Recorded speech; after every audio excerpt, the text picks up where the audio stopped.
As I read a variety of books each month, I come across ideas that I think the Learn Do Become community would love. So today I'm sharing 3 happiness ideas from 3 great books. Number 1, happiness is a direction. The book Build the Life You Want by Arthur Brooks and Oprah Winfrey has given me a lot of food for thought. The book goes through 4 categories that really help us to feel happy in our lives, and that includes faith, family, friends, and purposeful work. It also dives into the science of what's happening in our brains and that our decisions in the moment actually make a big difference regardless of our circumstances. So one interesting idea is that happiness is not a destination. It's not something where we arrive and now we're happy and we're there forevermore. At least it says on this side of heaven. Instead, happiness is a direction. I remember one day I was navigating to a friend's house, and as soon as I got there, the voice that was navigating on my phone said, "You have arrived." And I remember just a little sigh of relief and thought, oh, that feels so good. I wish I could just arrive in every other area of my life. I wish I just arrived and could be successful at all the things that I'm working towards. But this perspective on happiness being a direction is actually really empowering, and I want to share a quote from the book. It goes on to say, "It's the best news ever, actually. It means we all can finally stop looking for the lost city that doesn't exist once and for all. We can stop wondering what's wrong with us because we can't find or keep it. We can also stop believing that our individual problems are the reason we haven't achieved happiness." I feel like that's really, really powerful. In conjunction with that, they also share that the definition of happiness often changes from Western to Eastern cultures. So in the Western culture, we're often happy when we have something that's exciting or when we achieve something. And I've definitely felt that. We enjoy winning awards or just feeling super successful or like we've accomplished all the things that we've set out to do. In Eastern cultures, however, happiness is more often equated with being calm and content. That shift is what I'm noticing in my own life.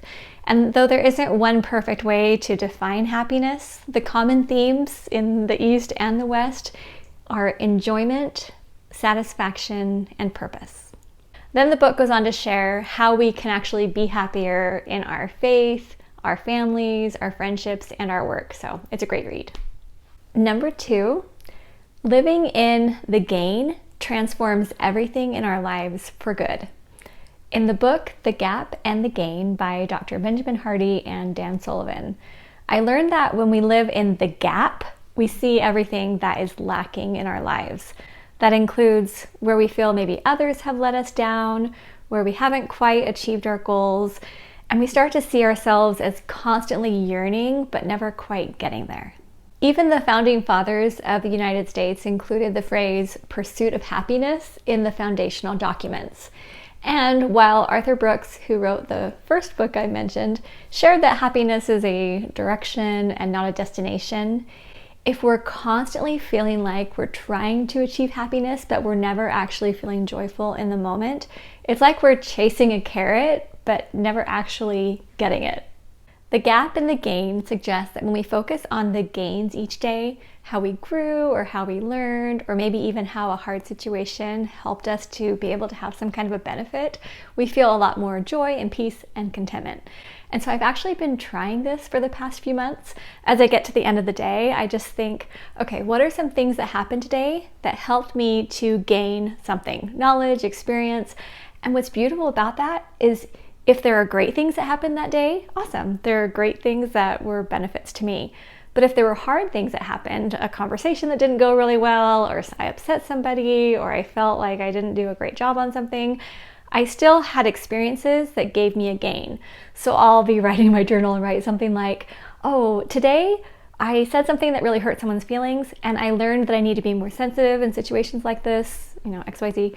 But that type of perspective is actually really healthy, because then as you're going to bed each night, you're thinking, okay, I made choices today, I had experiences, and here's how my life is better because of it. regardless of how hard or maybe how undesirable it is sometimes. Here's a quote from the book that I loved. When an experience is framed in the gap, you haven't learned from it. You haven't taken ownership of it. Until you actively learn from a gap experience, you're stuck. You won't be able to move forward until you frame the experience as a gain. Until you choose to be grateful for the experience and better off because it happened. Once you get yourself in the gain, you become better. You're no longer bitter. You're grateful for every experience. You're living your life based on your own success measurements, which you yourself have chosen. You embrace failing, i.e. learning, because you're actively converting every experience into learning and growth gains. Number 3, we need more fun magnets in our lives. The book, The Power of Fun by Catherine Price, was such a delightful read. Now, I've checked a lot of books out at the library about humor and fun, and very few have really resonated with me. But this one was just a quick read. It had tons of really simple ideas that I could easily implement, and I'll just share one with you. She suggests that we create a list of our fun magnets. So these are people or activities or settings that just naturally feel fun to us. Rollerblading, for example, is one of my fun magnets. And Sunny! Okay, so this is my dog Sunny. She, for example, is one of my fun magnets. We go on walks a few times a day, and I love her. We all love being with her. So back to rollerblading. I love putting on my skates. I have all the gear to keep me protected as well, but I skate around the neighborhood and I love it so much. And I always come home and say, Eric, have I told you how much I love rollerblading? But you obviously don't need to skate to have a good time. Maybe you like to sit in the backyard around a campfire. Maybe you have a playlist of your favorite music. Maybe there's a friend from high school who just makes you laugh all the time when you're with them. Or maybe it's just sitting around and playing a board game or reading a book. But when you have certain things that feel so fun and these are your fun magnets, you can bring more of those into your life and therefore have more fun. I hope that these ideas have been helpful to you, and I hope that as we see happiness as a direction, as we see the gains in our lives, and as we bring more of these fun magnets into our daily activities, that we'll be able to have more happiness and joy. Okay, Sunny wanted to be here for the last part of the video, but I want to also let you know we have a resource we put together about 10 things that we do in our home to have more fun. And we'll have a link in the description where you can get that totally free. Thanks for being here with us at Learn to Become. We're so glad to have you as part of our community.